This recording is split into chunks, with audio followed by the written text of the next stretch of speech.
What's up, everybody? We are live on Twitter, or now X. If you don't know me, a lot of people have been following the R6 stuff, but I am Blutoshi. I'm the one part of that whole consortium who writes that stuff. And to my underneath is Disco. Disco, how you doing today? You still tired? I'm good. I'm pumped up. I kind of have just like manic lots of thoughts. There's just so many things kind of going on. So I'm ready to spray in all directions and just kind of dig into a bunch of different stuff. So there's a lot out there, and I'm sure we'll dissect it. Yeah, absolutely. So Disco and I went to Washington D.C.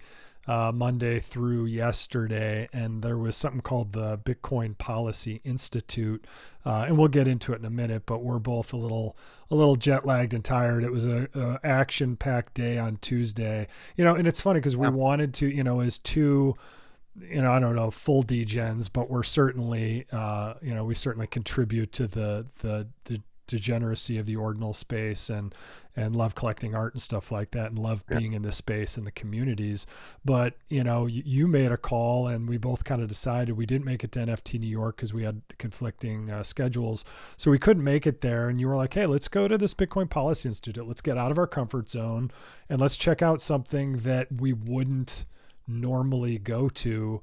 And it didn't take much thought, and we booked our flight and just went out there kind of as press, but just to be Yeah. almost fly in the walls to, like, how boring or not boring is this going to be, how interesting it's going to be, how who's sponsoring it, who's behind it. So I think some of the coolest stuff over those 3 days, Disco, was just all the conversations I had with you at lunches and dinners before and breakfast before and after, just like, well, what's going on here? Like, who do we think was there? Was it press? So it was, and we're still unpacking it, I think, because we just got back. You finally got a good night's sleep after an Airbnb that had this fan that went on and off. It was Oh constant my and it God. wouldn't stop. Yeah. Okay. I'm going to go back to those grumpy guys and the Muppets. I could do a show on that Airbnb and just like, Yeah. come on, you can do a little bit better is all I'll say. Well, Disco rents us like this, because with an Airbnb now you can get it as cheap or comparable to a hotel. And he got us this awesome place around 14th, which reminds me a lot of the Southport area in Chicago. It was just beautiful buildings. Like, we almost felt like we were on a movie set. There were just these, packed together. They weren't brownstones like in Chicago, but there were Like, these three flats, we'll call them, but that's not, they were like single family skinny homes, I guess is what you call them. But I they think they were, call them row houses or okay, yeah. row housing or something Yeah. like And they that. were But old, colonial style, I think. But there was a little motor that would go on and off every 30 seconds. And it was so subtle. And even with earplugs, like, before this conference, I think I slept 90 to 120 minutes that night. Disco was almost as bad. I slept better after the conference. We had nothing in the tank going to the conference. And then we spent 10 hours listening to, my God, how many, a lot. like probably 40 different, you and I split up when they did breakouts because we wanted to just go to whatever we wanted to go to. There was times where I was like cold sweat in a cold room, like, I don't know if I can make it. And then, I'd have a panini from Corner Bakery and I'd be like, all right, I could do this. But there were some good takeaways. I don't know. What are, And also having to do business attire like is not comfortable, so the yeah. added element of a sports jacket is not in my annual repertoire anymore, so that having to dust one of those off and move Yeah. around in that was a different setting for sure. But I think it was very valuable just in terms of being able to just get the perspectives and kind of get a bit of a finger on the pulse of how things are being positioned in kind of the walls of Washington.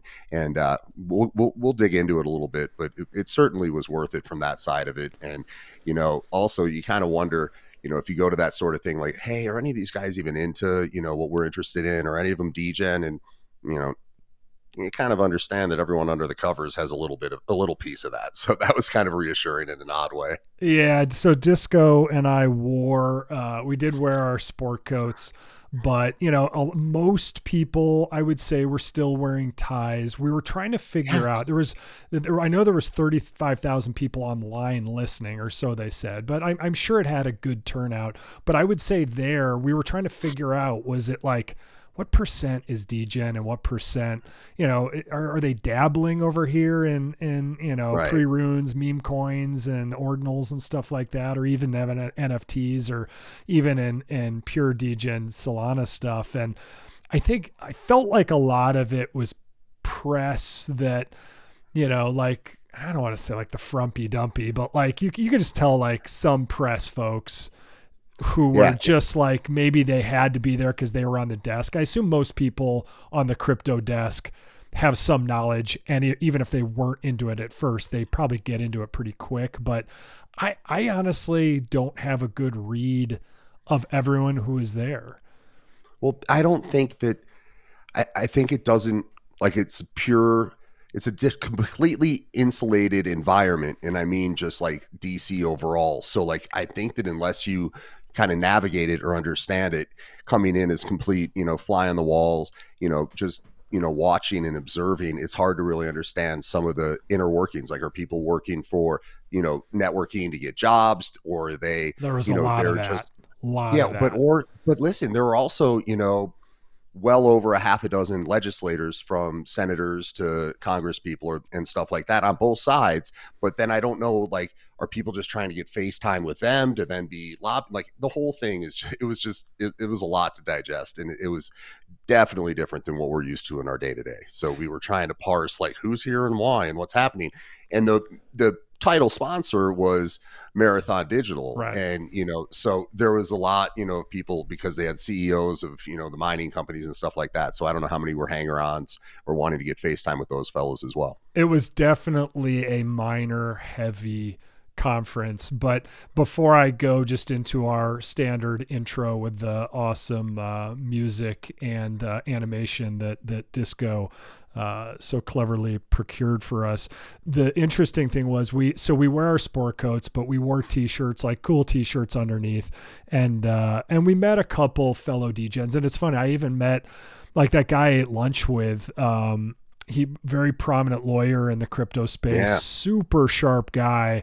And we're talking, and I'm like, do you degen a little? He's like, oh yeah. So even the folks who claim, even these people that you would assume like, well, he's clearly a maxi. He's like, oh, did you hear about that rainbow one on Solana? The meme coin. He was talking Polygon stuff. Yeah. Too. Like, and he was 2000 X'd on that. He's like, so I mean, the degens are everywhere. And even the founder, who is a super nice kid, Disco and I were so tired from the night before, not sleeping. We were talking to this great kid from Chicago who's into music, who's trying to help, independent artists.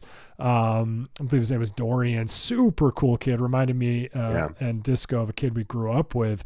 But as we're talking to him, one of the founders of this institute, young guys, like probably in their young 30s, real sharp guy. He walked up, saw our lanyards. He's like, hey, what'd you think? And and basically we said it was awesome. It was really interesting. It was out of our kind of comfort zone of what we normally go to. But, we, as much as we like to degen, we want to learn, we want to protect our First Amendment rights, our Fourth Amendment rights and freedoms.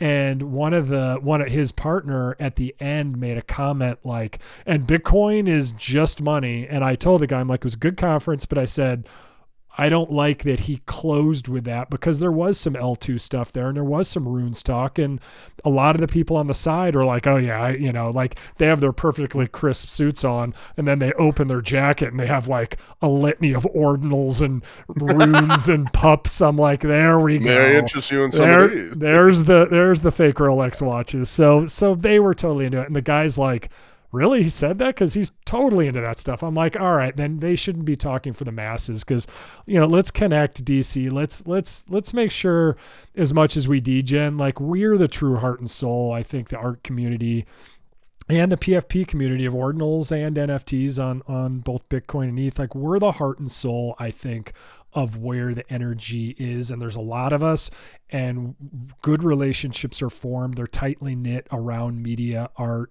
and, obviously this whole ecosystem. Like, we need to band together and figure out, like, for the future and our children, their grandchildren, just to make sure we protect freedoms. And obviously we don't all have to do that, but it's important to Disco and I. We're both dads and we've got families that we love very much. And it's an important kind of touch point for us. So the more we get into this, the more we're going to do that. Yeah. Well said. All right. With that said, let's do the official intro, just so we've crossed that off the box.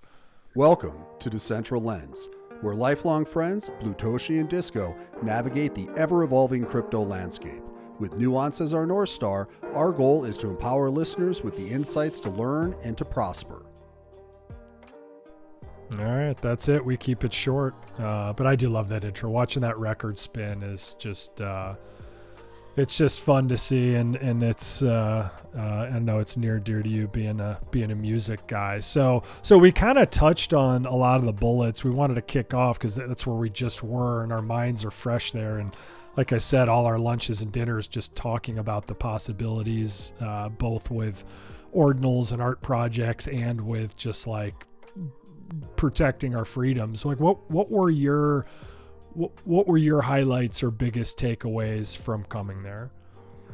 Well, it was kind of, there were different kind of platforms or, kind of discourse going on kind of three different main levels. You kind of had more of the policy and how does Bitcoin going to fit into future financial policy. Then you kind of had, this, minor side of it, and how we're going to tie into the energy, and can we make that positive energy and end up kind of switching that narrative. So you could see that kind of getting fed to the politicians for their talking points. But right. One of the parts that was just super inspiring, and I keep kind of coming back to, was I think they did a really good job of outlining, how important, Bitcoin can be, and some of the really, really positive roles that it's played in, like, really do or die scenarios. I thought the conversation about, helping to educate the Afghani women, via Bitcoin. They had one of Nalvani's assistants, and that was just super powerful. They were showing screenshots of, the organizations getting debanked by the governments.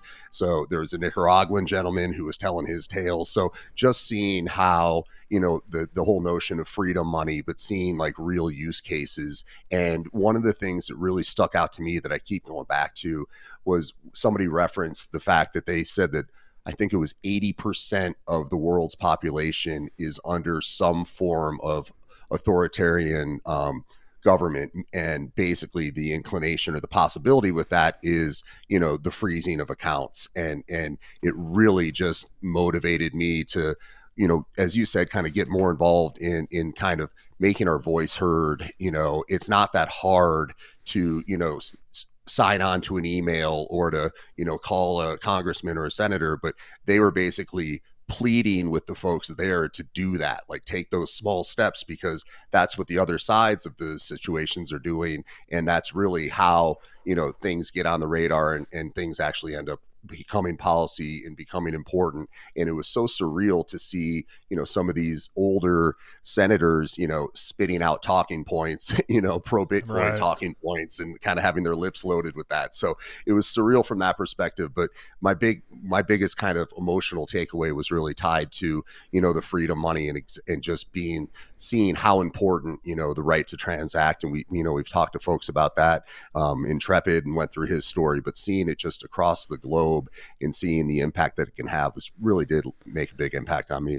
Yeah, and it really, the name of the show is Decentral Lens, and obviously we focus a lot on crypto and Bitcoin specifically, and ordinals and runes, but there's a much bigger borderless picture here, and you make a strong point, like, yeah, the whole Navalny thing, Putin's the only guy really who could, in a free election, maybe have a shot to beat Putin in an election. Really popular guy. He was murdered with what is it called, Novichok or whatever. But their bank accounts. You're right, that was such a big aha moment. Like, her bank account, they'd have, what was it, a couple 60, 70, 80, 100 employees. And, you got to make payroll. You got to, non-for-profits take money to run to get the message out. And she would just go in to run payroll or go into her bank account to pay a bill. And then all of a sudden it would be like, you have, and I'm not kidding when I say this, you have negative like 9,999,999,999,999, like literally somebody at the bank to appease the government there was literally negative, and then just hit nines as many times as they could until the system was like, well, nobody has that much negative money, like almost as an extra F you, like you have negative infinity, so F off. And she showed like, she didn't show that happening once. She showed it happening. So then she would change the corporate name. Then she would change, and it just kept happening over and over and over. And once they started using Bitcoin, I'm sure there are some obstacles, but then they don't have to worry about that. And I think the more they use Bitcoin, the more you use it, the more you use it. Right. So yeah, the freedom side of it, we always hear about it here, and I think we all root for it, but those stories, it's important to hear those firsthand, because I think even anyone in the ordinal space would agree, or even the rune space, Bitcoin as a currency, first and foremost, is a free peer-to-peer currency, just like that woman who did the opener, where it's just like, it's you and me and nothing in between. Like, why do we need MasterCard and Visa and these corporations literally taking a 2% cut plus on every transaction you do? So you're just, like, well, I don't pay. It's like, yeah, of course you do. The price of your goods are 2.5% higher. Oh, and if you pay your bill late because they've got you in a debt cycle, and then you're just paying like, I mean, let's be honest, like 29% like mob rates. I mean, like it's pure theft. And obviously Bitcoin doesn't live in a debt system, right? It lives on, it's a peer-to-peer, it's cash. But I think the reason we're so excited is because this is the first time you can actually make money, save money in Bitcoin. Disco's just saying before the show, like, I can't wait till like we have revenue coming in Bitcoin. And he's right, because like you get paid in Bitcoin. It's the only thing you could do where you don't have to do anything and just hold Bitcoin. And you probably will have more purchasing power and energy to start new companies or to buy food or to pay rent more in the future than you have in the present moment. It's like every business school textbook, like what's it called? Like NPV, net value of present money. And you're doing all these equations to show the longer you let someone hold and invest your money, the more diluted and worthless it becomes over time. Right. Well, you'd be like, you have to flip the equation. You have to like put the denominator, numerator. You got to switch them. I mean, it's and you have nuts. And it was also interesting. I sat in on one where one of my notes that I took away was that it's very generational, and we've always thought that, but they kind of distilled it in an interesting way by saying, people that are more digital natives are more comfortable with the concept of money being on your phone and not being just, it has to be paper money or this or that. It's like they understand that inherently, and being able to transact and go P2P with currency. Why would you need the middlemen of, hold on, let me talk to Wells Fargo and go to the ATM and get that? It's like, dude, you have a wallet, okay, I'll shoot you that and we're cool. So that kind of, it just really kind of seeds the inevitability argument and makes you like uber bullish on just like, dude, this is inevitable. Obviously, we're going to get a lot more transactions. People are going to use this, and we're going to definitely change how things go. Another thing that was interesting was talking about how there are communities, at least within America for sure, that do distrust the banks quite a bit and don't feel good about giving banks their money to hold. And they're much more comfortable, going Bitcoin. And I just think that all those different themes are starting to really kind of spread and percolate. And it just makes you really excited about where we're headed. What groups would you say most of all, like gaming, like the ones that are treated as fringe cases, like for the distrust? Yeah, the distrust. Yeah, and they said they were saying like there were studies from the Treasury, like the Federal Reserve, about how there's more minorities that will use Bitcoin for payments now because of historical distrust of the banking system. And, basically anyone who's I guess once you experience, getting debanked in any way, it's like, dude, I don't ever want to be in that situation again. It all goes back to that kind of sovereignty and having your own control and power. And I think that that's really, you have it from the social activism side, obviously, where it's like, oh, we're going to get shut down by the authorities or the governments that be.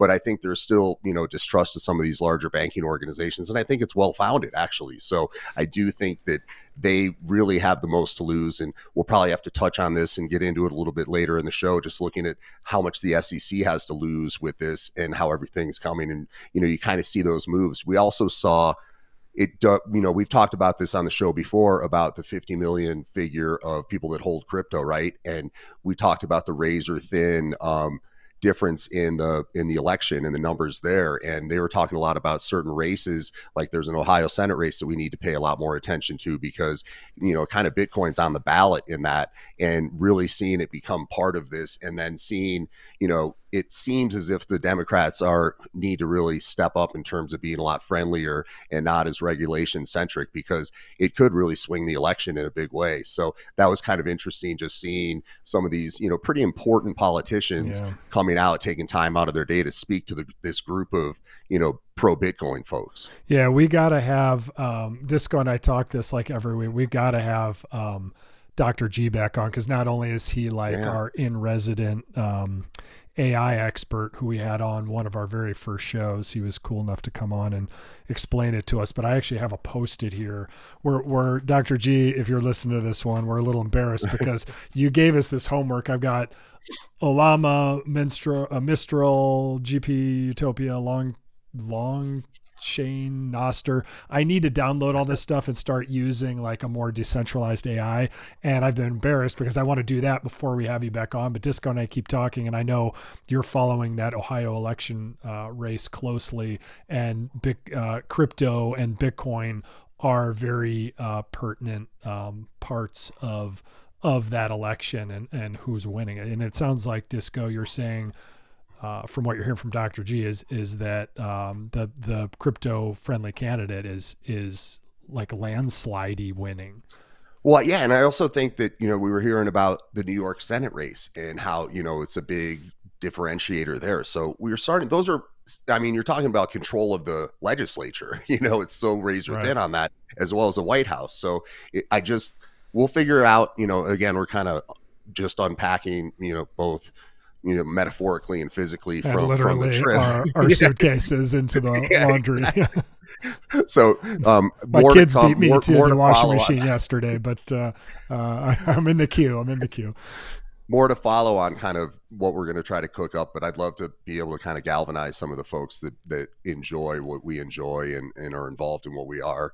And I think that just having kind of some easy access points to kind of help tip the scale in favor of the things that we all believe in will be helpful. So that's one of the kind of promises and takeaways that I certainly have from the last couple of days. Yeah, for sure. And we did come kind of like nerds taking a lot of notes, because I want to know, like, what we want to try and do for the DGen crowd is make it simple. Like, okay, why is our First Amendment? Like, we don't want to sit here and preach and talk about policy all day. We want to give it, we want to make like the Oreo cookie version, like, bite-sized snack of like, what's the most important thing you need to know? Like, remember the first guy we talked to that morning, that awesome Chester guy. And I was like, hey, what percentage of Bitcoin mining, like, obviously everyone's getting so much flack. What percentage would you estimate as renewable? Like 20 or 30? He's like, dude, try what he said, 60, right?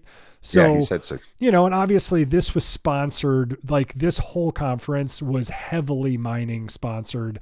So that was kind of the thrust of it. But like so that's the number I'm going with now, but Disco and I want to look into it, kind of triangulate different numbers. Cause if 60% is like hydro, wind, solar, you need a lot of solar panels to run a miner, I'll tell you that. But I've got some on my roof and they can't even power like 1/10 of charging my car. But, it's a step in the right direction. But if 60% are renewables and like basically free clean energy, that would be incredible. So that's stuff we want to get to the bottom to. And I guess the only thing I would finish this section with, and I think we'll have more takeaways as we digest over time. But so we had, Disco, correct me if I'm wrong, we had three senators, right? We had Cynthia Loomis, who I think I was the only one who gave the standing ovation, like a total jackass, and nobody stood up. I'm like, fuck it, she deserves it. Like, she's OG. I've been around since 2015 in crypto, and she hasn't been around that long, but she's been around for at least 6, 7, or 8 years, and maybe she even predates me, but like, she gets like, because now, like Disco said, a couple new senators came in, and they're like, self-sovereignty. They had like 5 buzzwords that you wrote them down, but it's like they were using the same buzzwords. And she's like, I have my private key wallet thing. Like, not Loomis, obviously she's OG, but the last one we heard, Blackburn, who sounds like the Tennessee woman, she's slowly getting into it. So anyway, 3 senators, I think 2 or 3 Congress people.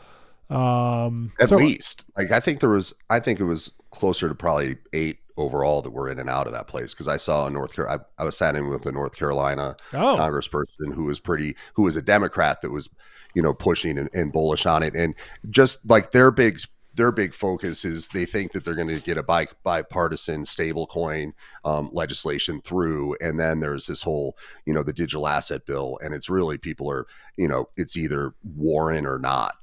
So she's kind of driving that other thing. And it seems like, I don't think that Warren's on the right side of that, obviously. No. And, we're going to look into, Tillis has a new bill that they were talking about to kind of make it more manageable. So it will impact us. You know what I mean? So it is something to definitely kind of school up and keep an eye on. But it was, when they talk about, just before we move on, but when they talk about stablecoin, they're not talking about the horrific CBDCs. I know the Republican side of the aisle, like, nobody wants a central bank digital currency, but like, to me with stablecoins, like, what's there to really regulate? Like, you got USDC, who's totally trying to play by the rules, which of course there aren't any, because this is a new system and they're applying the Howey test from the year after World War II ended. Like, 1946, perfect year to apply to blockchains and digital assets, because you could predict something 81 years in the effing future. I mean, what a joke. Anyway. Yeah, so I don't know, the stablecoin. Yeah, I don't get what the point is of that necessarily, except to show that they work together to come up with some sort of legislation to be able to take back and say that they're doing it. But I even heard and we'll end on this, I think, but I heard the Democrat from North Carolina, and he was just like, someone asked a CBDC question. He's like, listen, we can't get anything done. Like, if we're honest, like, overall, like, look at this, like, and that was kind of the big takeaway. Like, there is something in the architecture of the American democracy that, pushes for the status quo and kind of the lack of, someone being able to make a big derivative change or something like that. And that was kind of my takeaway from that, was like, listen, dude, they're not going to all get on the same page to figure out a CBDC and make that work. So I think that's I think it's a relatively unfounded fear. Like, I don't think it will come together, and it's kind of positioning, I think. So gridlock is not the worst thing in the world, where you have, maybe a Democratic president and a Republican House and Congress, or whatever combo, to not get stuff done. Because what you don't want to have happen, obviously, is for Elizabeth Warren to push some of this complete nonsensical innovation crushing stuff all the way through. You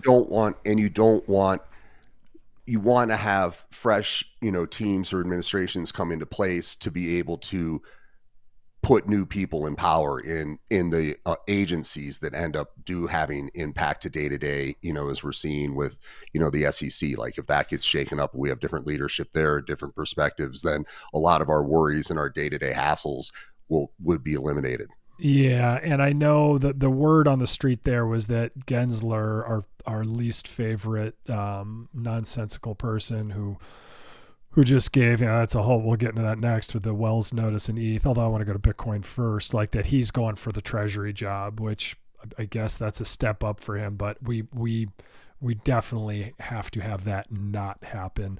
But one more interesting thing, that guy, that lawyer, super sharp guy, I won't say his name, but the guy I sat next to at lunch while you were talking to the other guy, he was saying, because I said the Coinbase thing, like that, like with a lawyer understood it, he liked it and all that stuff. And I said, they're gold right now, right? Like, the SEC is just going to get steamrolled and lose. He's like, no. And I said, is that just me and my crypto bubble? And take this for what it's worth. He might not be right either, but he's like, no, dude, think about it. Coinbase, like that lawsuit, he said the judge definitely understood it, but he said of those 11 tokens, which some of them, this has been going on so long, some of those are probably ones from the ICO boom we haven't even heard of. All it takes is for one of those tokens to have one element not pass the Howey test, so to be deemed a security, and the SEC's got a really solid case.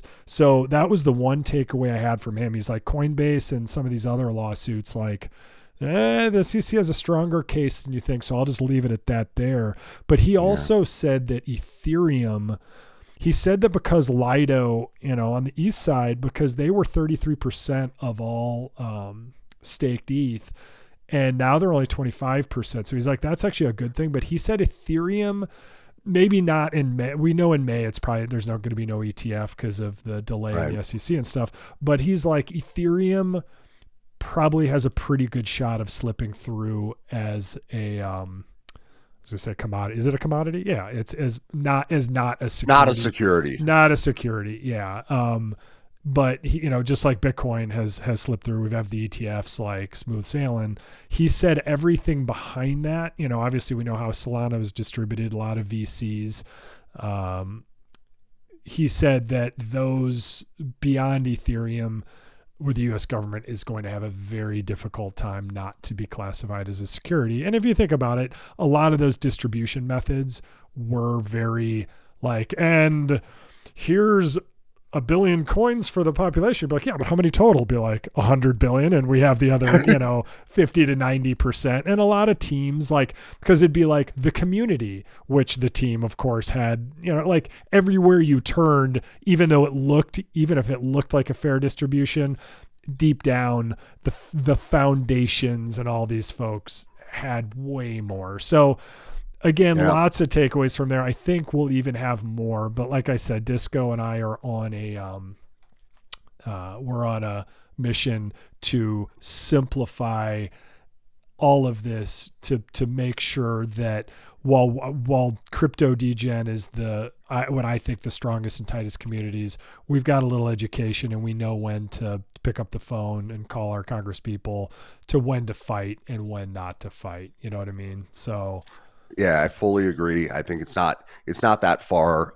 It's not that far of a gap to close, but they're spitting out references to these different bills and stuff, and we should know what they're doing, because that was a big point. They were saying, oh, this is the last thing I'd hit on that scene. It probably won't be, but they were saying that you look at some of the tragedies that happen, and then you look at people taking advantage of the tragedies to further their narratives. So when, Israel got, attacked and that happened, then Warren was running around like trying to talk people into signing onto things and ride that wave to, further her agenda. So we'll help on that. That's kind of a pledge we'll make. Yeah, exactly. So one of my favorite people in the space, Nifty, I'm going to put it up here. GM guys, I regret selling my tiny Viking for $3,000.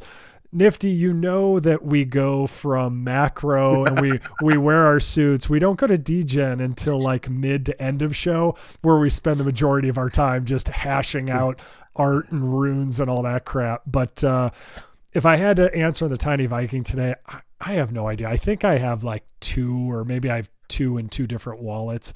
That one I don't know about, but you're saying, should I get my $3,000, make my wife happy?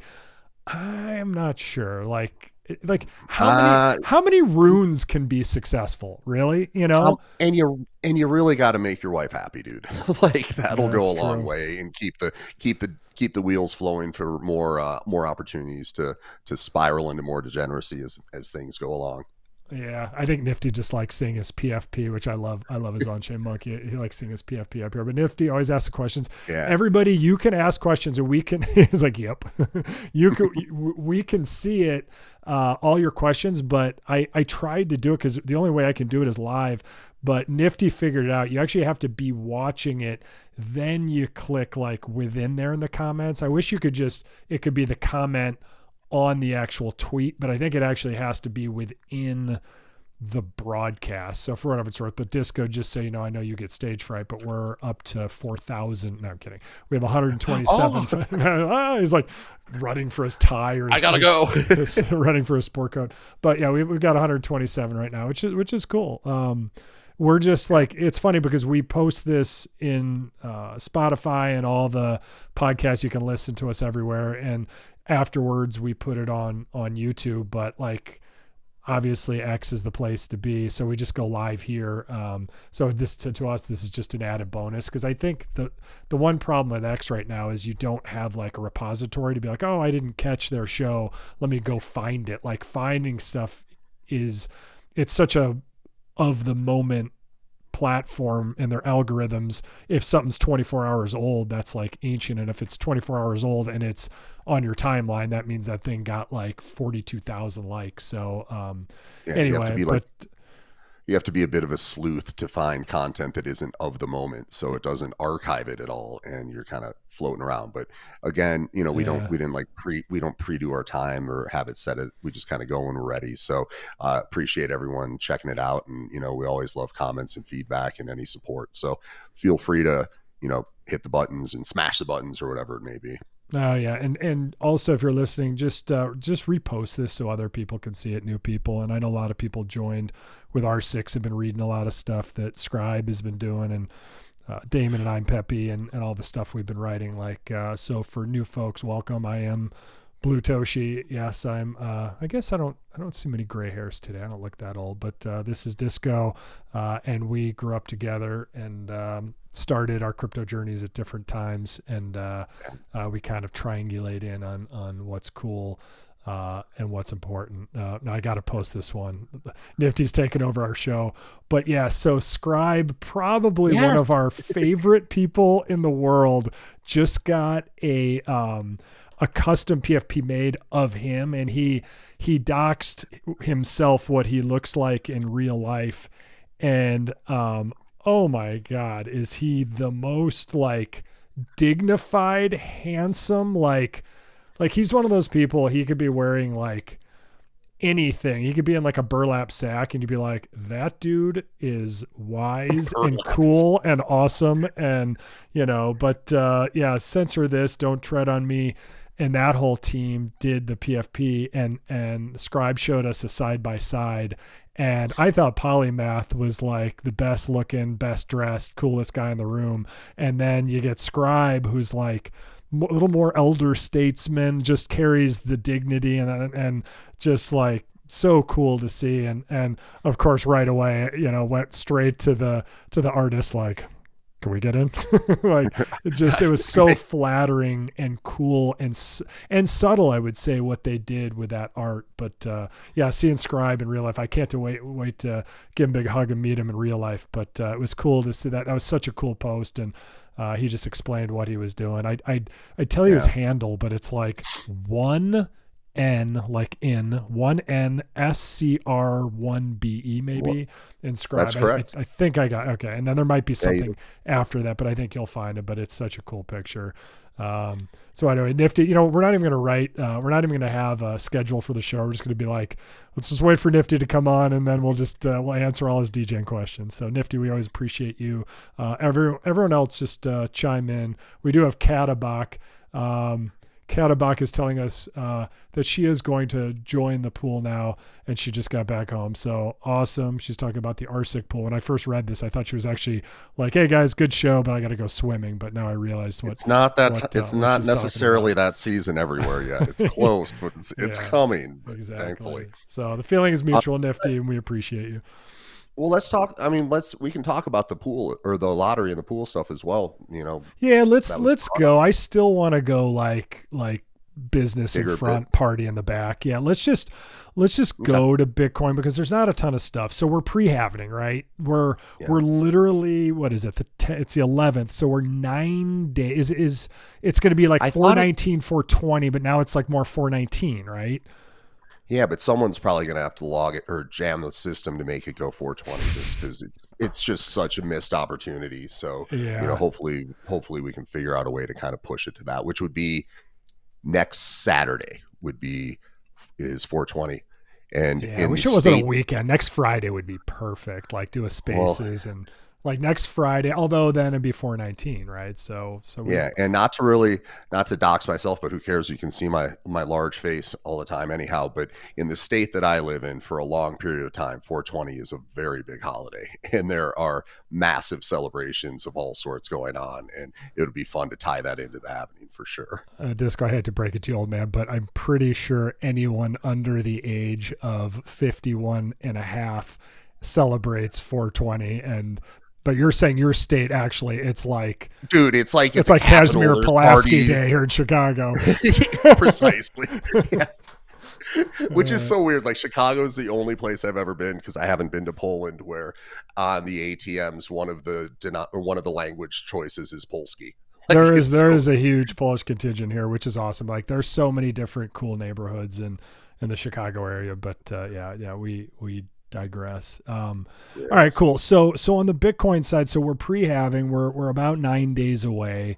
Obviously in the degen side, it's and the evolving of the Bitcoin protocol and ecosystem, certainly stacked on top of ordinals here, is runes mining, and so we are at the end of the pre-runes era. And it just kind of dawned on me this morning as we were writing up the kind of show notes, like this has been an interesting era with R6. It's funny, I tell you, like, no, we're never sticking to and I'm like, I go right into R6, but this is the end of that era. And they're the ones who obviously stole the imagination, and then everybody, Runestone jumped on board, which I would argue was very reactionary at first, and then has now become obviously something big of its own. And the influencers who are very behind that, they did a good job with it, and they have massive following. So Runestone is on a lot of people's radars. I've got some. I mean, I'm not a one-trick pony. Obviously, the pups are just going nuts, and I love the pups. Yeah. I think a lot of our friends out there, we do our Spaces show with a lot of pups, and but I kind of missed the boat on the pup coin and the opium and all that stuff. And Good Things even told me, is like, dude, you don't want to miss out on pups. Like what they're doing is amazing. And I'm like, I'm totally rooting for them, but I just can't be everywhere. And now, of course, I'm just like, late to the party. Should be everywhere at once. Miss that one, yeah. But congrats to the pups. I mean, that their coin is just mooning.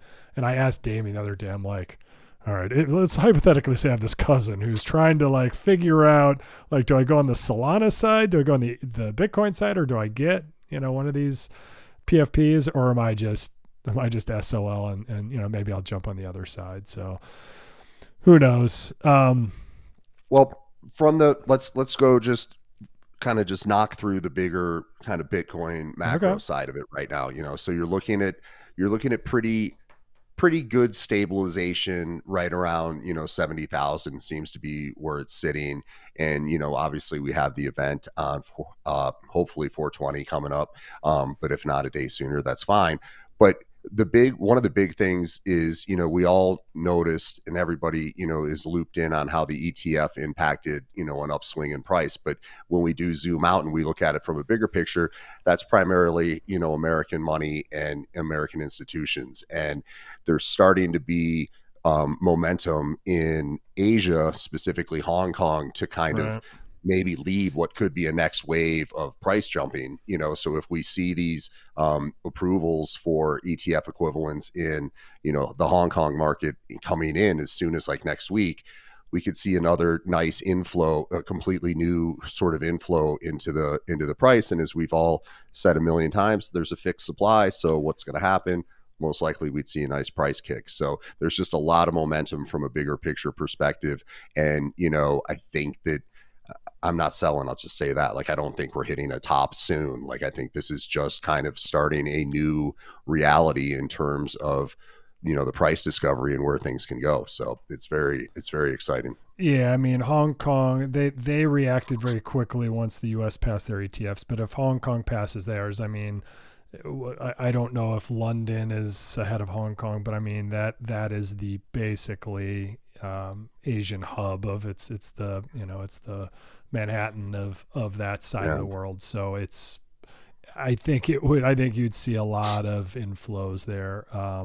I don't know if mainland China could access it, but obviously that whole region would benefit greatly from having that ETF. So yeah, big stuff happening. The other piece, I don't know if people know, there's been they think of a governmental entity. I'm sorry, the word to say it, you say a sovereign. So a country or a sovereign is nibbling Bitcoin, and they couldn't really figure out who it is, but I think they keep triangulating, and people believe that is Qatar, and this is no new news except for now we know that they've got about 59,000 Bitcoin, or about $4.1 billion. And just to put it in perspective, Grayscale, which is obviously it wasn't a Bitcoin ETF, it was a trust, but it was the first one. They're hemorrhaging money, but they're still, believe it or not, holding 24 billion. So you got Qatar having 4 billion, Grayscale holds 24 billion, BlackRock is 17 billion. So BlackRock will pass Grayscale at some point just because it's,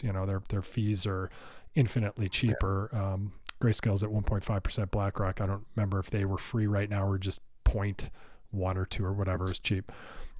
Fidelity's at 10 billion, and then ARK is a distant fourth, and the ETF's at 2.9 billion. But still, it just puts in perspective, like the country of Qatar they're gobbling, right? And we know that El Salvador had double than we thought that they had.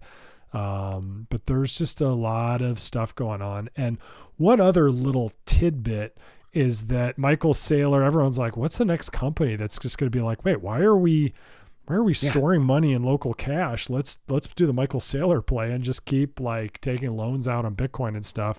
Teeny little nibble, but MetaPlanet, which is a Japanese, like kind of a budget hotel operator, is starting to buy Bitcoin and take out like debt to buy Bitcoin. They only did 6.9 million, but again, just another data point globally that other companies and bigger companies are going to keep nibbling. Do you think the Qatar is, remember how everyone was talking about how there was that one account that was buying X amount per day, and was that the one that ended up getting linked to Qatar? Or is that a different? The 100 Bitcoin a day, I think it is one and the same. I think they're now figuring that was Qatar, but yeah, that is the same. That is the same story. Same account. Okay. But I mean, first of all, Saylor, it's transparent in terms of the strategy, and there's no barrier to entry aside from capital to be able to execute that strategy. So I would be surprised if that doesn't become part of many businesses' playbook moving forward. I would think so, at least as a store of value. I mean, again, as a corporation, think about if you're like $30 million of profit a year and you just put in like 10 million of that profit or whatever into Bitcoin, you put a third of your treasury into Bitcoin, and all of a sudden, your company's making 30 million a year, and all of a sudden that third of the treasury that was 10 million is now 60 million. You're like, wait, they just outpaced us in growth. And they're like, why do we need to work anymore? Why don't we just leverage and Saylor came to that realization early, and he could be the richest guy in the world one day. Not that that's a barometer to measure true success in life. Happiness probably, and some other things are probably more important, but that guy's got conviction. He took a $100 million or whatever MicroStrategy was company and has leveraged it into just a monster. I mean, when Bitcoin goes up 5%, MicroStrategy goes up like 22% a day because, it's kind of like borrowed and levered Bitcoin, and they just keep borrowing and levering. It's pretty genius. I think it's a thesis could be made that every company will be a Bitcoin company at some point. It'll be a part of every business. And that was kind of something that, came to kind of made sense when you're looking at, the energy aspect and mining and all this things being developed from that side of it. And to your point, like who wouldn't, what board wouldn't be like, well, what's our position in Bitcoin? I just think it's inevitable that essentially every business is going to somehow be a Bitcoin related business. Yeah, for sure. So Katabak asks, regarding pooling, just use Luminex, bit confused with step 4. I don't have step 4 in front of me, but yeah, so I believe step 4, referencing your own question, Self-transfer. the self-transfer is because if we just activated it now when you got it into your wallet, the pooling token that is with your RSIC, if we just accepted it now and you were active, that means we could grab the biggest whales, including the RSIC wallets of the team, and I could just mint a boost token, or sorry, I keep saying boost, a pooling token very cheap, and just send it to them and be active.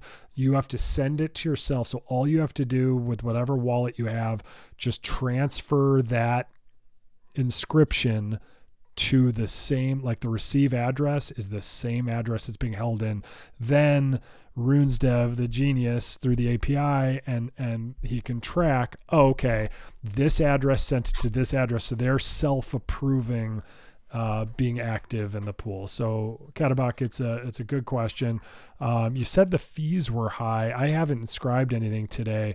When I inscribed it, Disco, I don't remember. I inscribed it the other day. It was super cheap for me. The file size, Damon and RunesDev got this thing down to because it's a delegate, it's not an actual inscription. I think the boost token costs more money. It should be I think I did it yesterday and it was like $7 and I did high. Yeah, Katabak, just post in the notes what you paid. But that sounds odd unless the mempool, I can check mempool, but I'm shocked you had to pay that much here. Now I'm curious. So Disco, you talk. Well, I'm just typing in mempool. I think that the added benefit, and I think I wanted to shout out the article that you put together because it broke it down and just really give credit to the kind of steering committee of the RSIC community. You guys really, made something come to life, which was pretty incredible. But I definitely want to give a side shout out to Otto because I am mesmerized by the lottery image. Like, it's just, I can go into that and it kind of feels like, those things where you would they're like metal pieces and then you'd press in and then you see the impression and you'd make different impressions. It has some of that element, which I just find extremely engaging. So yeah, we haven't even gone to the here, let's hold on. All right, there you go. I haven't even centered it yet, but hold on, oh crap, I hate it when that happens. You move the screen up, I've got 2 screens stacked, and let's refresh that. Let's try and get all right, there we go. I think we're gonna fit it a little better here, and it's all right. We're pretty close. So there's what the generative art Otto made. Otto is from, damn it, boo. And I always make fun of Disco for being like tech illiterate, and I'm like, so I always have to eat these. Well, I've been removed from the image, which is great. I got a little free time now. Yeah, and Disco's always super cool because he never calls me out, but he's just like mental note, like yet again. Hold on, why? There we go. Okay. All right, not perfect, but good enough. So you can see it, but it's super cool. Otto did a great job. He's from Japan. He's one of the most OG and amazing generative artists in this space. I own the initial token that he has, the Genesis, the Mimi token, but it's so much of his stuff. I have his monolith. This guy has, or person I should say, has so much cool art on ordinals, and was in the space early, and the fact that we got to add this, and the fact that he did this for the community because he was a part of it at no charge, and the fact that we get to have this keepsake is absolutely incredible. So yeah, it's really cool. Where are we at? Do we know where we're at with the percent for the opt-in to the lottery? Oh, good question. Tell me the link and it's Runes. Where is it? It's a .io. Yeah, here, I'll go back to us. You talk and I'll find it real quick because I've got an article. Yeah. I'm doing a FAQ article right now, and okay. Yeah, it was really, I thought the process was super easy, especially if you've already boosted. It was, kind of mimicking the same, steps. So I think that it was pretty easy for people to execute the lottery. I think it was really cool that, everyone, I think when we first looked at it, or when I first looked at it, it was, low double digits. I think it might be up to like 11 or 12 when we looked at it yesterday. Hoping to see that go up to maybe 20% would be kind of a nice baby goal to kind of look at for the next step on that. But again, there's going to be a space tomorrow that'll be more, in the weeds and the ins and outs of everything from that. But it was cool to see the dashboard get launched and to kind of go. For me, at least, it felt good because I've been checking my pre-mining counts via Ordiscan, and it was cool to see the number, and the number, keeps going up, and, it's great to see that, but to actually see it be kind of endorsed or vetted directly from RSIC and making sure that is, you're kind of being counted in there, was kind of really cool to see that come to light. But and also the dashboard's super easy to use. Yeah, the dashboard, the devs, Rune Dev did an awesome job on this. But your question, the pooling. So we're at 13% pooled right now. I think the following like Leonidas's tact, like you make the battle cry, be like, all right, let's get to like 20% by Friday, which is tomorrow. Yeah. And hopefully we do. I mean, I'd really love to see us get to like 40 or 50%. There's been some calls out there that the 10%, because right now, if the pool wins and you're in the pool and your RSIC won, you get 10% of that. So if let's see, the 5% is $1 billion. Let's say it's $1 billion because it's like $1.5 billion.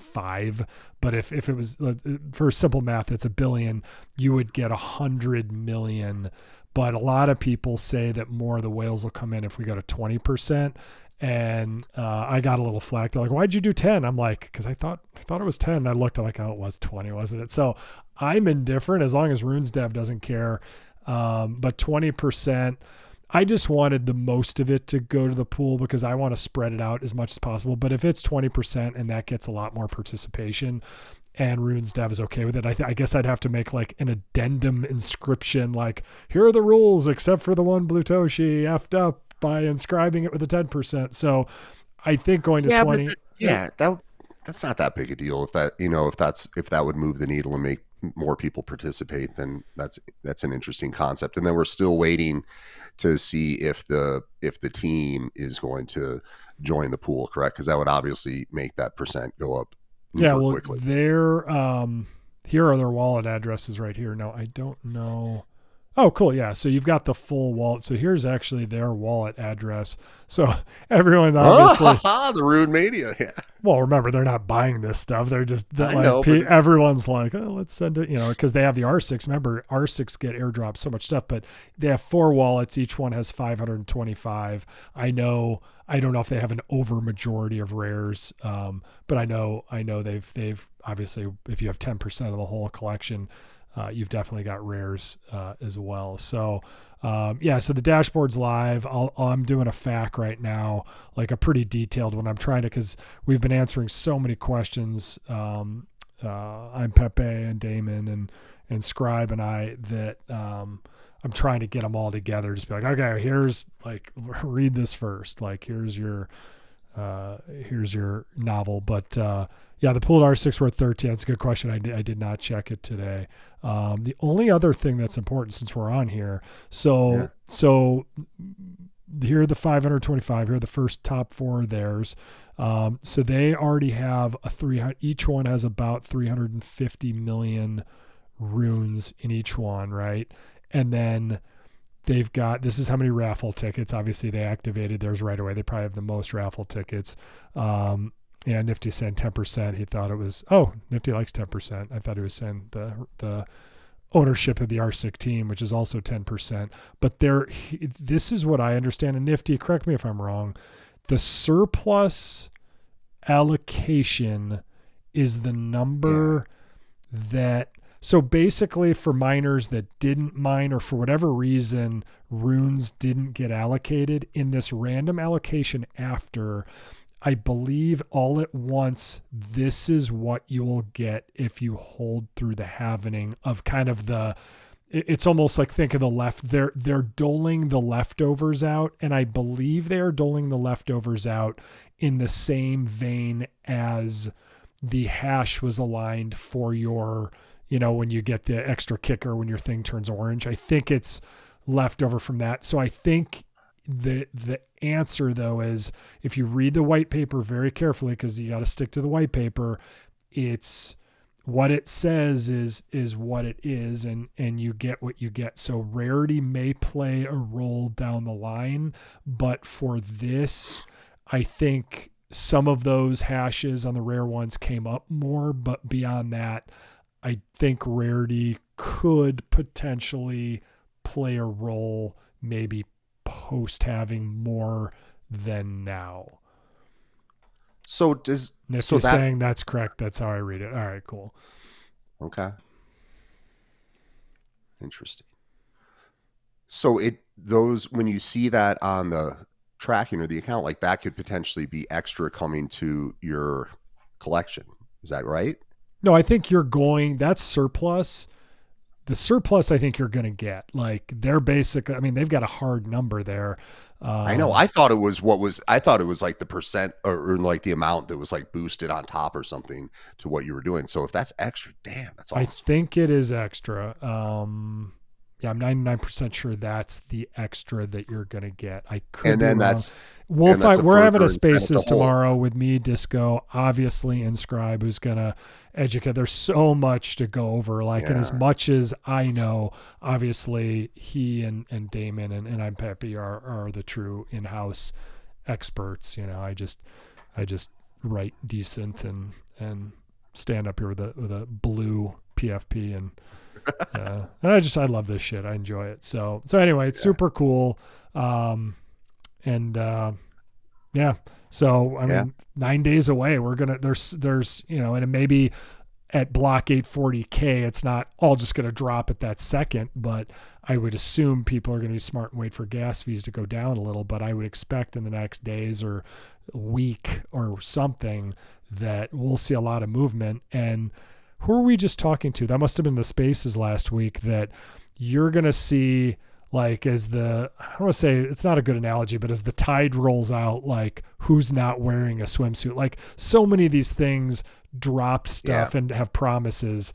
Like, I'm guessing a lot of them be like, and now go etch your own runes. But I think we were told that you can't really just, you either they pre-mine the runes and they have to send them out, or it's a free-for-all. They can't say this wallet address gets this, because that would solve their problem of cost. So a lot of people are not, it was Imzo that was telling us that. Yeah. And they're not going to be able to afford this. So I think there's going to be the bullshit from the real players are going to be, I don't want to say quickly identified, because promises will probably be made like, just stay tuned. Stay tuned. Yeah. But I think, who knows? Like Blob looks like it's making a good run right now. Like that's the one that because the art is cool. It's like got that 3D, like it looks pretty interactive and generative. Like I only got one and I've been out of town, so I haven't really degenerated gobbling more. But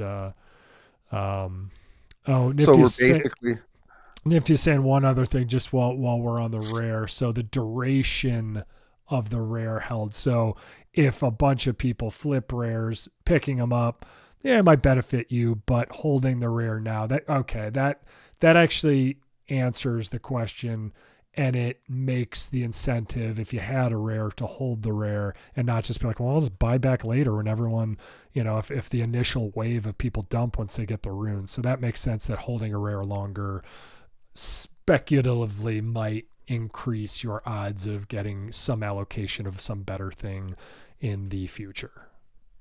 And just overall, I mean, not even just rare, but it just does incentivize holding, all the way through. So that was kind of, you look back, everyone knew that, how it was architect and, how it was laid out in the white paper. It wasn't like oh wait, there's a hole in the plan, and no one thought of that, because it was kind of the first thing you thought of when you read through. It was like, okay, well, what's going to make people, hold on through the happening and everything. So there has to be strategy in play, and I think they thought of that. So I think the term for what you're talking about with kind of the tide rolling out, is like, we're really going to see a bit of a runes reckoning, and kind of see what's the legit, forces at play, and what we're kind of just kind of grifty or, Right. jump on bandwagony stuff. So we'll have a bit of a reckoning as well at the happening. It's funny you say that. I hate dad jokes and I hate puns, but I actually, when you said that, I was like, I spelled it in my brain, WRECK, like a reckoning versus the reckon. I'm like, oh, it works both ways. So I think Disco, you've just, the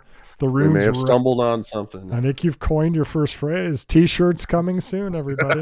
The runes reckoning, brought to you by Disco, with a little Disco. R, little copyright. Little patent symbol. Yeah.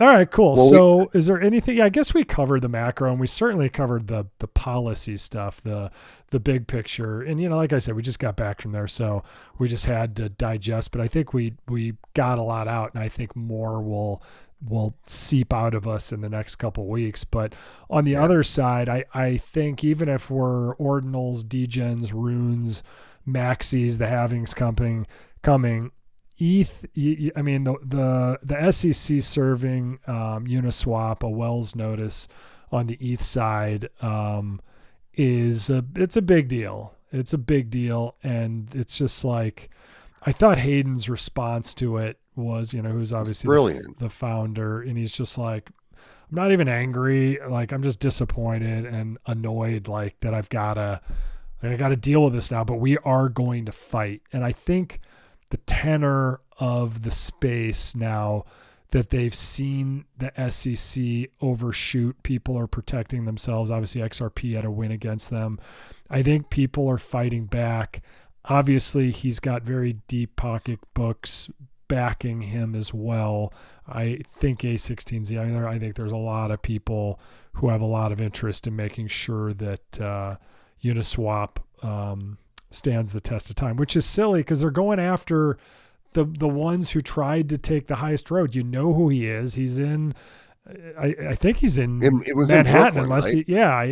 he had to move out of New York because New York's licenses are absurd, but they've been playing in America. They haven't tried to hide it. They could have gone to another country and they didn't. So, is code the big reason this is so important?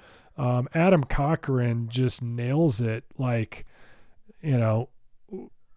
code is free speech, and that was defended in a court of law. I'm trying to find, I think I missed it. It was a little shorty in here, but he's saying they have a super thin argument, and he's just super tired of this. But they're just stretching now. It's just they've had years to provide guidance to Uniswap, and they haven't. And Uniswap's tried to get guidance, and they haven't. He says some of the products are so old they actually fall outside of the statute of limitations. Like, basically, it's too late to sue because it's been around for so long. So it just makes you wonder. And again, it's just kicking the innovation. Like, it's making certainly new people until this is settled, which will probably go.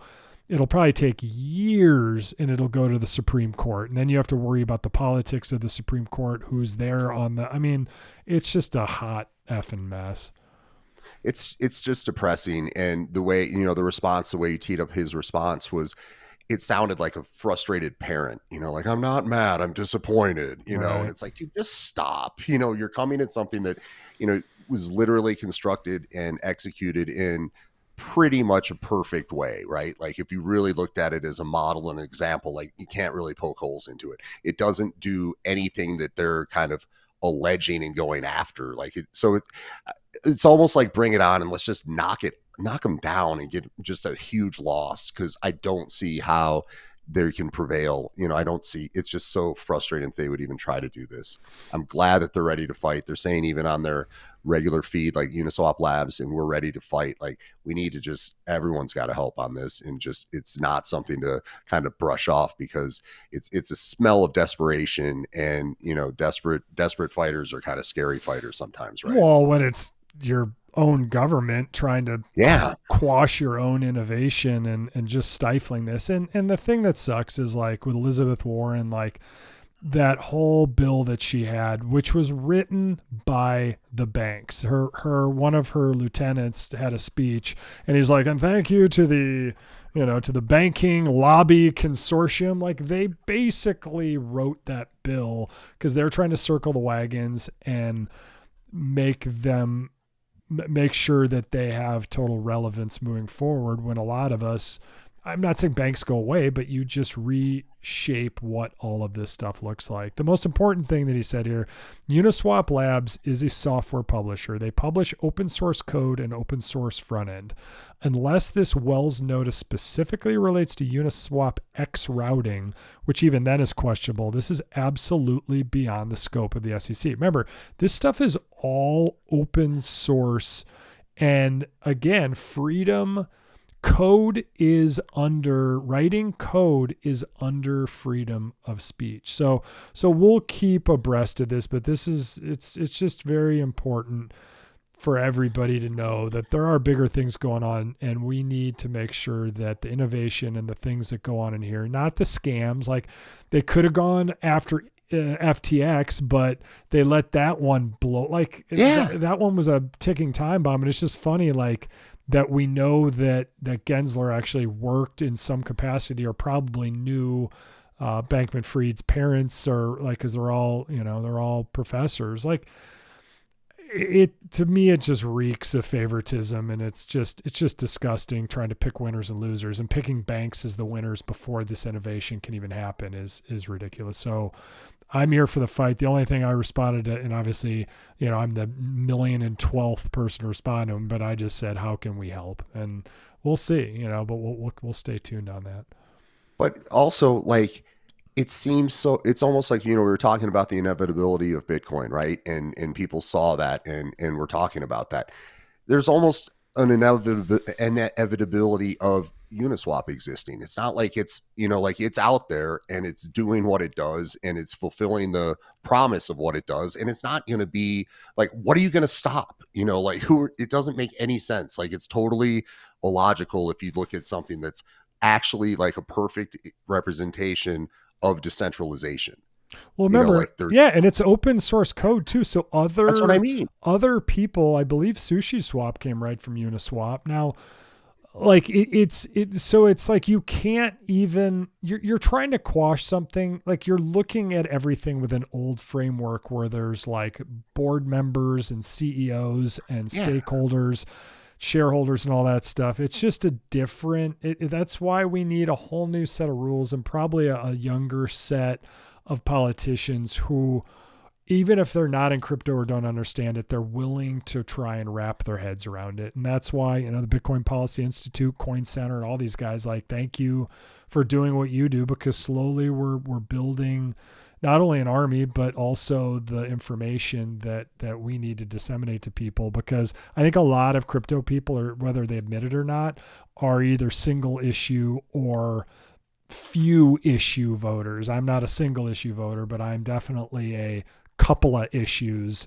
And this is, every year this one becomes more important. Yeah, I thought that I do want to shout, and I think that was good that you mentioned it, but I do think that one of my takeaways was that I was impressed with the articulation of the issues from the Coin Center representation. Like, those folks are thinking this stuff through and really trying to, pave the path for us to be able to flourish. And the worst net is, would be to lose being able to foster innovation. And we're seeing so much, you've talked about it multiple times, where it's like we're in this space, and one of the things outside of like just the interesting thematics of it and construction of it are the folks that are in it. And you feel like you're almost in a nexus of people who are looking towards the future and understand where things can end up going. And I don't want to lose kind of being able to have that sense of a lot of interesting, smart folks working together and kind of, wanting to innovate and create new roadways for the future. And anything to kind of, it's just so annoying. Like, get off my lawn, stop innovating and stop executing. And again, if you look at Uniswap, it's like a perfectly executed project, and it has really no relevance for the Securities and Exchange Commission to come in and what's it going to stop? So I just, you're talking like we're at this renaissance potentially of thought leaders and intelligent folks getting involved and fascinated and going down the rabbit holes and ultimately coming out with these terrific outcomes. It's just super frustrating to see, like, some kind of old man waving a cane being like, hey, come back here. It's like, dude, it's already out of the gate, so settle down. Yeah, exactly. And yeah, I guess regulatory, I think we've gone deep enough down that one, but we're going to keep learning and keep talking about it. The only other interesting thing, well, I guess there's two, but like we haven't talked about EigenLayer a ton here, but EigenLayer mainnet just went live. Google and Coinbase are in as operators. To me, my take, and this take may be totally wrong, and maybe my eye's not enough on the ETH ball right now, but to me, like, restaking seems like staking ETH seems like, if you believe in ETH, seems like a pretty good bet, and validating and making rewards and proposing blocks and stuff like that. But restaking to me seems terrifyingly like you're working in a high rise, like, and you're locked within a building or something. Like if and obviously if everything's going great, you're probably making the most money by far. But if there's any sort of panic or whatever, then you're going to be the last one to get out of your restaking, then to get out of your staking, then to get out of ETH. But maybe we're past the point where worrying about, like, you're either going to bet on ETH or you're not. And if it all goes to zero, I guess everything goes to zero anyway. So are you going to be the first guy to get your staking out, then to get cash? Like, it's probably not a reality, but Eigen is gaining a ton of steam. And it's only getting bigger and more players are getting involved. I think I should have written the number down. Oh, I did write it down. They have $13.4 billion locked right now. And that was before, I think that was to a multi-sig, like before anything even launched. I don't even think, but there's going to be an airdrop at some point, and restaking to secure other networks, to be kind of this second layer is kind of treating Ethereum like a whole different, it's almost like Ethereum, the theory is like the base internet now.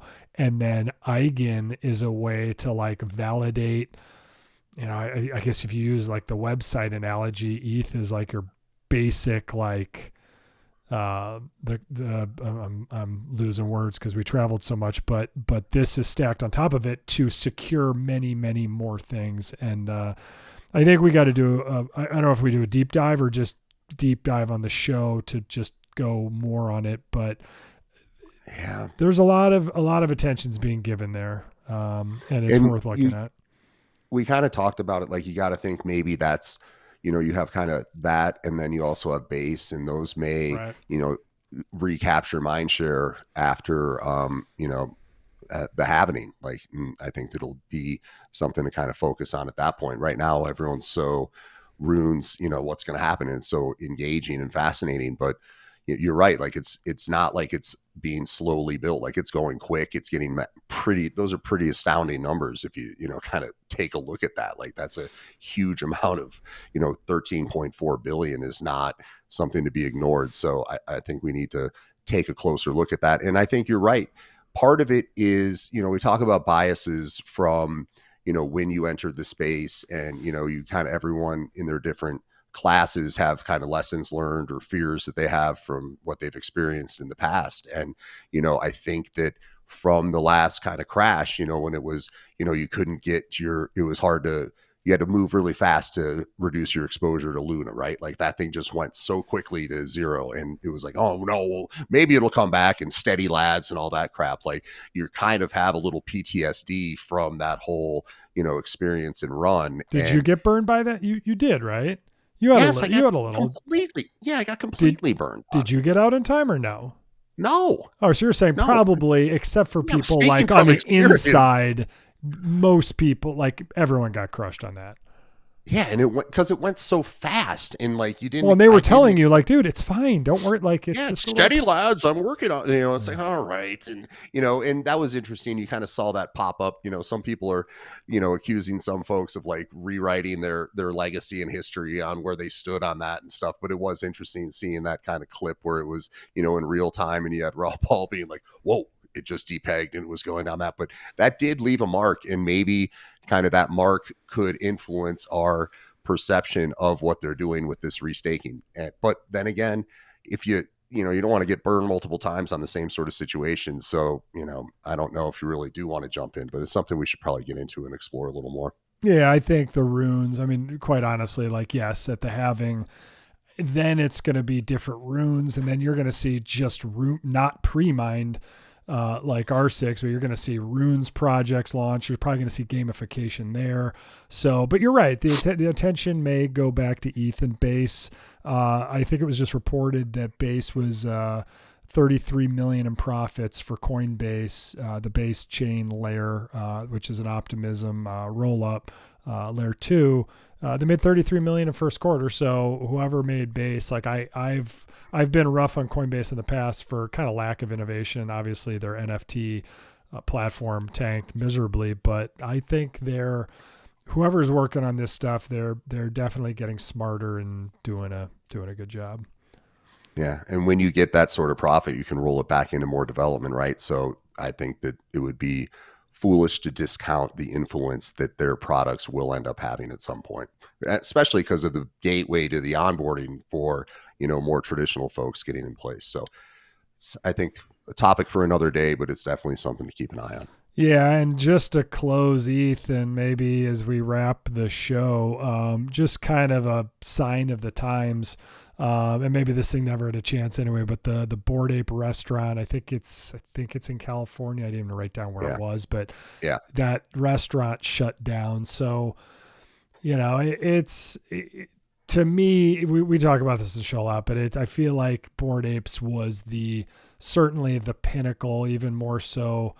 I didn't think so. I bought a CryptoPunk instead of a Bored Ape. And even those I think are down right now. They just went below 40 ETH. So they're even struggling. But Bored Apes, I don't know, were they 11 or 12 ETH? Like they were at a high of 150, 160 ETH a year and a half ago. Like it's definitely, in my opinion, an end of an era. Now, are the Codas and other side, is that going to take over?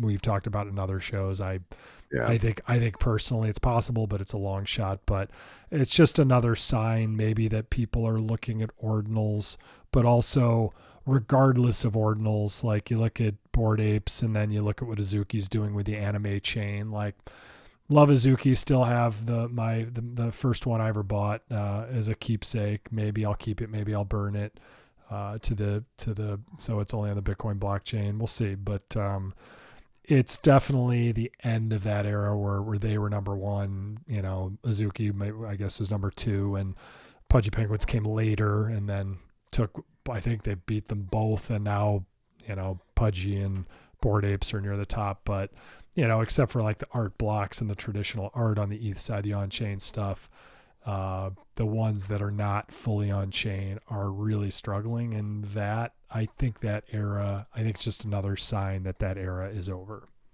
Yeah, and then just not to price check, but like Mutant Apes is under 2 ETH now, so that's another kind of signal on that. Under 2 ETH? Yeah, 1.97 is the floor right now. Dang, it's like every time like people try and hold out, like, well, we'll build the wall at 3, we'll build the wall at 2, or before it's like we'll build it at 14, 13, and yeah, Mutant Apes, you don't see really any on the timeline anymore. If you do, and like I said, maybe it's me pruning followers to not see that, but right. You still see Bored Apes, and there's some Bored Apes, who have really good takes, who I really like, and Mutant Apes for that matter, but you just don't see them the time. I think a lot of the Mutant Apes and Bored Apes, and some CryptoPunks have gone over to certainly the gateway drug on ordinals was Node Monks, but certainly there's a much vaster, wider world over there. OMB and Fomojis. I mean, there's so many good collections over there. The net, yeah, Disco. I like still, trust me, that's bookmarked in my life. Like I keep going back. Right. What do you think Azuki's floor price floor price is right at this moment? I think I actually looked a day or two ago. Okay. I think it's like high fours. It's 4.29. Oh, so they've even seen it sunk again. Because I mean, their big announcement was the anime chain, and I actually want to do. I'm still in a Azuki, like it's a very small chat. When the whole Zaga FUD came out a couple of years ago, it was a really kind of thoughtful, good group of people. Airport and Ebe and all these great folks, Klebs, Jennifer, and so many of these folks. But now a lot of them they're still in Azuki. Some aren't. I'm obviously not, but I would love to get a spaces together because like. The team where I think the mistake that the team, and I have nothing against the Azuki team, but they're still like trying to control the narrative. Like there's not a lot of Q&A. A lot of times they'll still do Discord stage instead of Twitter spaces, which to me is like, if you want to isolate yourself from the rest of the world, just keep doing Discord. Like that's for inner sanctum stuff. That's echo chambery stuff. That's echo right? chamber, right? Like they don't, and I've even seen it. This is a red flag when they're like, "Hey, all Azuki holders, you're allowed to be upset and not like the collection or have your gripes." Like, and they're legitimate. Like we're not admitting they're not, but don't air them publicly. You're like, dude, you launched publicly, you did elementals, and you made us. Well, I didn't, thank God, but you made everyone FOMO in like 24 hours after the party. Like some of them hadn't even flown home yet. Like it's like a public forum. You get what you deserve, right? And like I said, they're a smart team, but I think it's funny because they've evolved in so many ways, but I just think they evolved in the wrong directions. Like I think anime was the call from the beginning, but you have so many tools. You have AI. They should have been providing tools to the holders from the very beginning to be able to make stories and giving guidelines. Like I'm a broken record. They should have given guidelines of the stories, and maybe I'd still be involved because I probably would have characters with stories. I was starting them, and then all the FUD happened, and then elementals. I'm like, no way am I putting any equity in this when they made hundreds of millions of dollars, and you're not going to see that price go up. It's on IPFS. It's not on chain. This whole anime thing, even if you get anime tokens, like if I hold the Azuki when I get the anime tokens, I'll sell them right when I get them. But why does having I can't remember if it was Polygon or whatever, but why does having why does being on like a roll up chain or some L2 on Ethereum for anime, like why does it was Arbitrum? It was an Arbitrum. Thank you. Why, like to me, who cares? Like what does that have to, like obviously everything on ETH, as ETH gas prices get super expensive, we all think that things will go to L2s, but L2s are still very centralized. They still all have just multi-sigs, meaning like 3 to 5 or 7 people have to have 3 of those or 4 of those people do a public private key transaction at the same time to move stuff around. But I just don't see why that announcement, to me, it was just like, it just made me have 500 more questions on why I care that you're using a L2 and I don't even get what they're doing with it. But I'd love to do a spaces, get some Spirit DAO Azuki, get some people like me who are super into Azuki, love the people, even love the team, but are just like, look, we're looking elsewhere. You didn't innovate in ordinals. You missed that boat. You completely shit the bed on that one. Like you didn't innovate. Or I'm not in Solana, but you didn't go that way. And for me, I don't care. It was probably a good move you didn't, but you took too much time. You did the elementals launch, then you started moving, and now you're seeing it's too late. And I think a lot of people, and you even mentioned the eyes are going to go back to ETH. I just don't know. I don't think they're going to go back to the Yuga and to the Chiru Labs. I just love all you guys out there. I love all the Azuki holders. I made so many good friends in that space. I just don't see it. Yeah, one kind of I'd be remiss not to bring up when we're kind of talking about that kind of first class from that stage in the Ethereum NFTs is MFers is having a moment for sure, with what they're doing. And it's, it kind of does stir up that, their whole, they do have a good mythical story. Like, it's all kind of interesting, and seeing how it translates to the meme side of it and how they're doing that. Like, I think maybe we should look to maybe have someone come on and kind of talk us through a little bit of kind of what's going on, up to the minute with that evolution that we're seeing.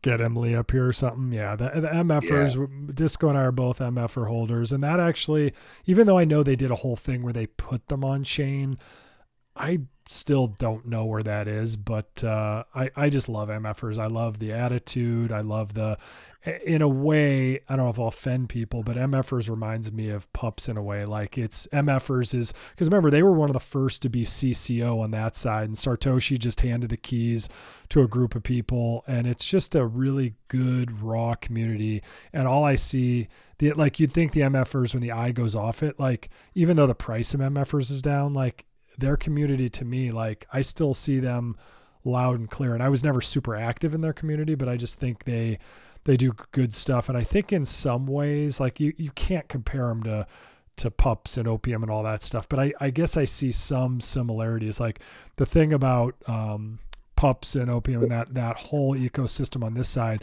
is it's so irreverent in an awesome way. They're just like they're nobody is sacred. Like, oh, the non-doxed founders who think they're like, they'll just go after anybody. Like, you take yourself too seriously, they'll go after you. And like I said, Good Things was like, dude, don't miss out on the pups. And I totally get it, and I'm rooting for them. But like, I guess now the more I'm talking about it, the more I'm like, oh man, like and that's that MFer mentality. They're like, I don't care about your 100 PFP. Yeah.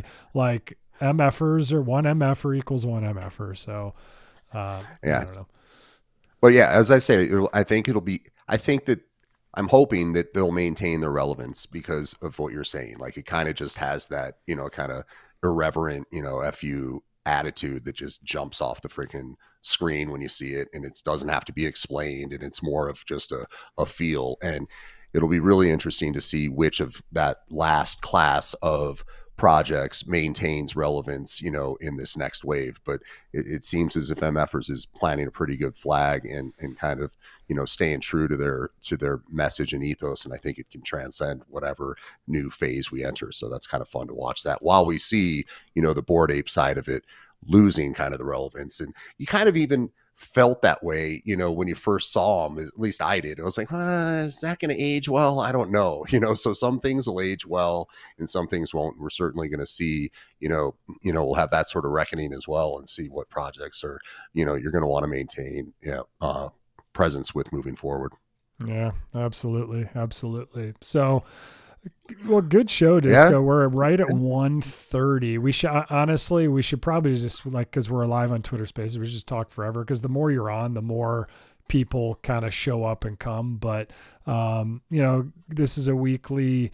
We do macro Bitcoin, we do ordinals, we do runes, and we kind of go in that order from biggest picture. We go from 30,000 feet to completely degenning in the weeds in the forest, and we finish there, and then magically we try and bring it home at the end. But we're pre-runes, pre-halvening, and last week or the week before felt like the calm before the storm. You're like, there's not really much going on this week after the ink mint. There's been stuff going on, but nothing huge.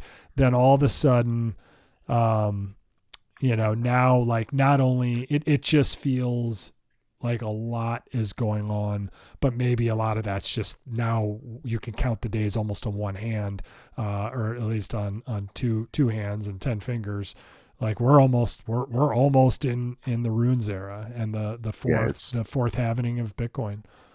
Yeah, it's showtime. And you kind of felt like after NFT New York, at least my read on it from not attending, didn't seem as if it was about particular projects or that, but it really felt like kind of the mind share shifted towards, all right, dude, let's start figuring out the R6 and get everybody kind of primed up and ready to understand that we're about to have an inflection point with these runes, and it's time to really kind of study up. And if you're on the sidelines, that FOMO probably really, really cooked in. So I think we kind of saw that take the mind share, and I'm assuming it'll continue for at least the next 10 days or so, like, intensely.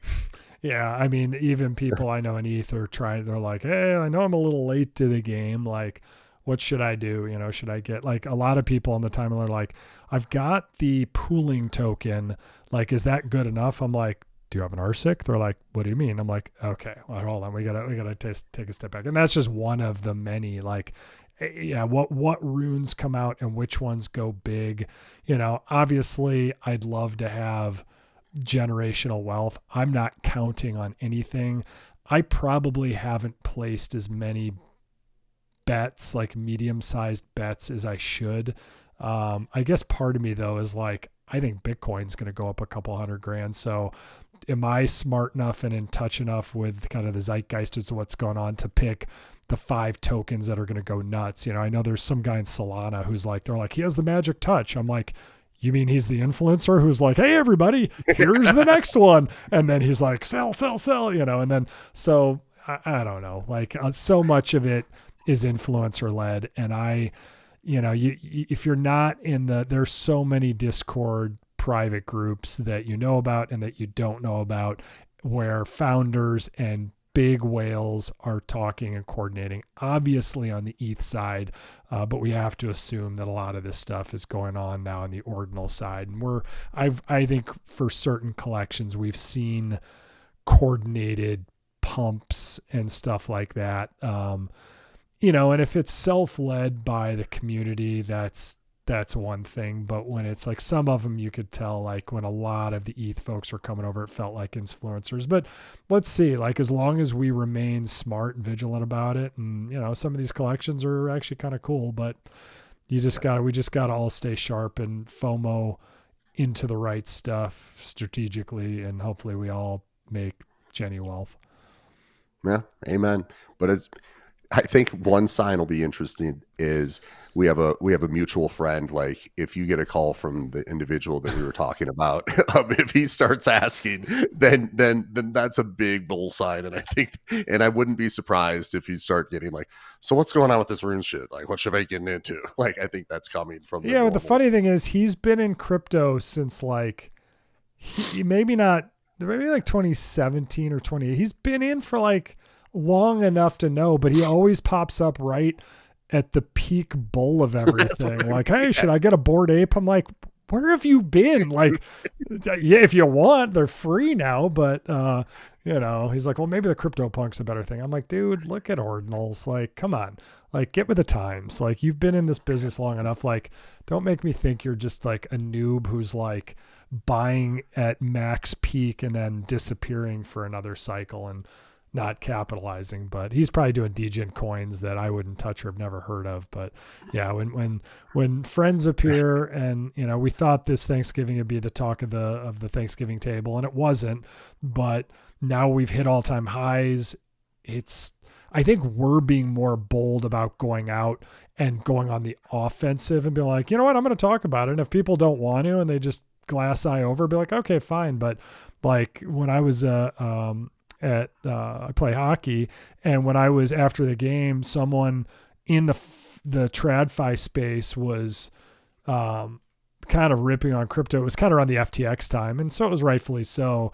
But you know, we saw a lot of people get wrecked by FTX, and whatever the one that got wrecked right around that time, I can't remember which one it was, but it doesn't matter. But I knew a couple people get wrecked, and I just laid into him, and to this day the guy kind of like makes around the rink, he makes kind of a wide berth around me, and I'm like a little sheepish around you. Yeah, but it's like, so we've been quiet for so long and not able to have conversations with our neighbors and our IRL friends in normal life, and now I feel like I'm not gonna say go on the attack or the offensive, but just like not afraid to bring it up, because like I don't need to convince you to get it, because if you don't, it's like, it's your loss, it's not mine.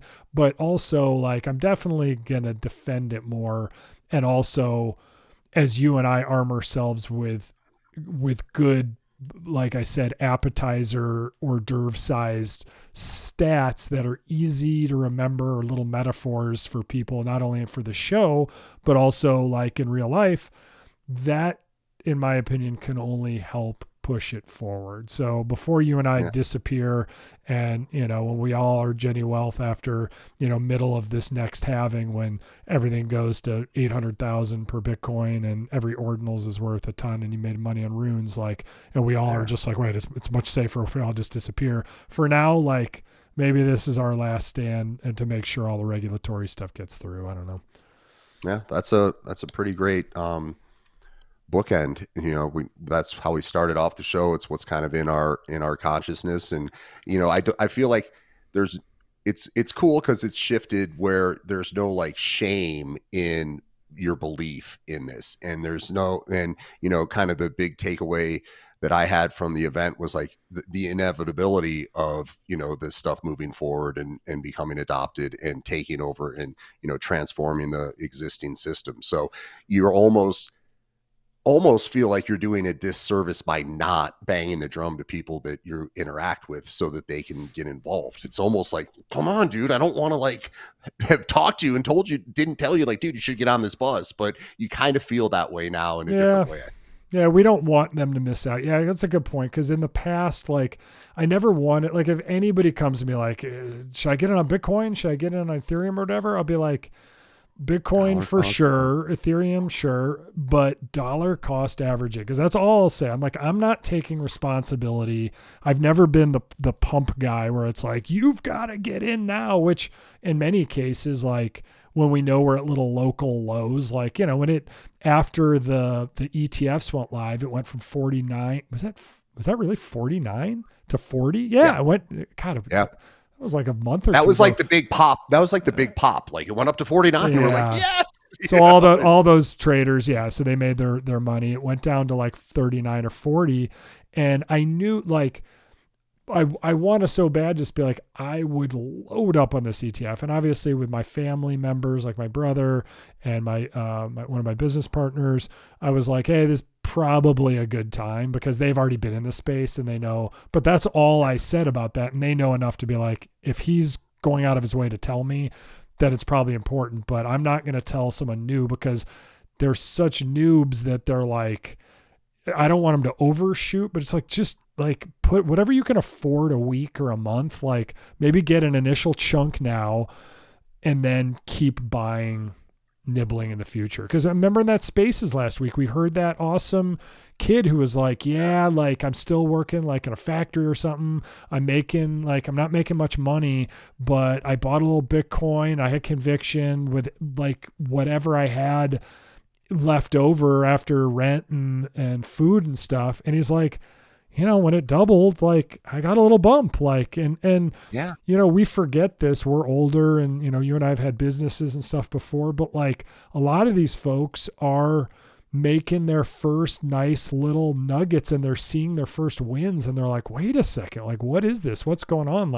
Number go up technology is a great onboarding tool until, a big correction. Then they're I'm out. I can't, they just panic and run. Right. Whereas instead of panicking, you got screwed in the last one because you bought at the last top and you stuck around and started learning about it. And unfortunately, you're probably 1 out of 10 or 20. Every friend you had you were talking to in that space buying complete garbage like Luna, they're all gone still, right? We already hit a new all-time high.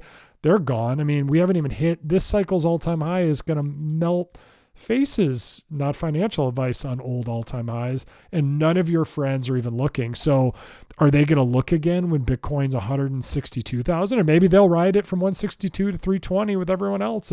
But at some point, then there'll be correction and they'll be and they'll panic. Well, you kind of have a class of people, A, that got burned, or B, that just feel like they missed it. It's oh, I should have. I was going to. I missed it. And it's dude, you didn't miss anything. Right. It's cliche. Oh, we're just getting started. Da da da da da. But you do have people that have kind of that bias now towards the space overall. And one of my friends, called me, or I was like, dude, you should probably at least get the ETF. And he's like, okay. And then he's like, how do I do that? I'm like, dude, you like, and he's like a day trader. Buy an you know, ETF, like, you buy the ETF through whatever fund you have, but there's still like this scary, like, well, I don't want to have to remember that code. I'm like, dude, that's not how it works now. You go to your retirement account or to your investment account and you buy the ETF. And obviously for folks listening here, it's not your keys, not your crypto. We highly recommend, hold your own keys, have your own hardware wallet and all that stuff. But if you've got a retirement account, which I used to work in corporate America before I wised up and got smarter for a good 10, 12 years, and that little 401k. And now I'm like, how about all of it goes in there? Because every time I look for something else to buy, I'm like, well, Nvidia, Apple, and all the usual FANG stocks, you look at them, you're like, well, they're awesome to a degree, but there's like everybody just goes in those, and every ETF like S&P 500, like they're so heavily weighted, their PE, their price to earnings ratio, you're paying for like profits 15 years from now, like perfect profits like Nvidia. Whereas every time I try and make a new investment, I can't, because I'm like, or I could just put it in Bitcoin. So again, not financial advice, but just my mindset I can't unsee like what Jeff Booth taught us at the end of that Bitcoin conference. Like, look at Egypt, look at the UK, look at every country has reached a new all-time high in Bitcoin. Look at Canada, every country. So don't look at Bitcoin in US dollar terms, flip it around, look at the US dollar in Bitcoin terms, and you're going to see a hockey stick going up to a hockey stick going down, right? So for every trade, there's two sides to it. So the mind shift is happening. Yeah, it's kind of what we were talking about earlier in terms of, people looking to kind of bite Saylor's playbook, and how it seems irresponsible, almost fiscally irresponsible for a corporation or an entity not to have an allocation of it. And it seems like that message is seeping out all over the place. So it's I can't say I couldn't be more excited about what the future holds. And I know that that's, feeling uber bullish and, all that, but it really does seem like, there's paths of inevitability to some of the things that we've all been hoping for and building towards. And, one thing that is so refreshing and exciting is we can have all this macro conversation. We can have all this degen conversation, and we still aren't even talking about, close to 50 to 60% of the stuff that you and I are talking about that's related to this space that we want to build and get into. So it's just so, gratifying and fulfilling in all these different respects. So I'm excited about, see what happens in the halving. I'm excited to see the runes roll out. I'm excited to see, just so many different things that I'm glad we're able to share this. And I hope that, if you enjoy kind of, what we're talking about, keep tuning in and keep helping us out with that. We do this for entertainment purposes, especially after what we were saying. I don't want to say anything, everything is not to be considered financial advice or anything from that perspective. Don't invest more than you can afford to lose, et cetera, et cetera. But I don't see how you couldn't be plugged into this space and all the developments and be just extremely, mentally exhausted in the best way. It's almost like after a day of skiing or something, when you're like fried after the après and you're like, dude, I could go to bed now. I'm spent in such a good way. Like, you can mentally feel that and get that out of the space, which is, that's what I'm most grateful for, actually. Yep. We're not an investment show, not financial advice. Hit the subscribe button. Tell your friends about it if you like the show. We talk about macro and ordinals and runes and all that stuff. We mix it all together. So we're trying to figure out, are we too niche by going macro all the way down? But this is what we enjoy talking about. So this is what we're going to talk about. So follow us on YouTube at Decentral Lens. Follow Disco. It's Disco Hodl now, right? At Disco Hodl. Yes, that's it. Yeah, and I'm obviously at Blutoshi. Hello, everybody. And anywhere else to follow us? I guess those are really the two big channels. We're on Spotify. We're on Apple Podcasts. We're anywhere you want to do the pod, just on voice, which is what I generally listen to. Just find us and follow us there. And, of course, Nifty, God bless you for sticking around for a whole show. That means that's awesome. Like it means we're not just bored people like flip through, go in like, what are they talking about? Get them out of here. So Nifty, we appreciate you. We'll see you probably on the spaces tomorrow as always. But take care, everybody, and until next time. Yeah, to be continued. To be continued.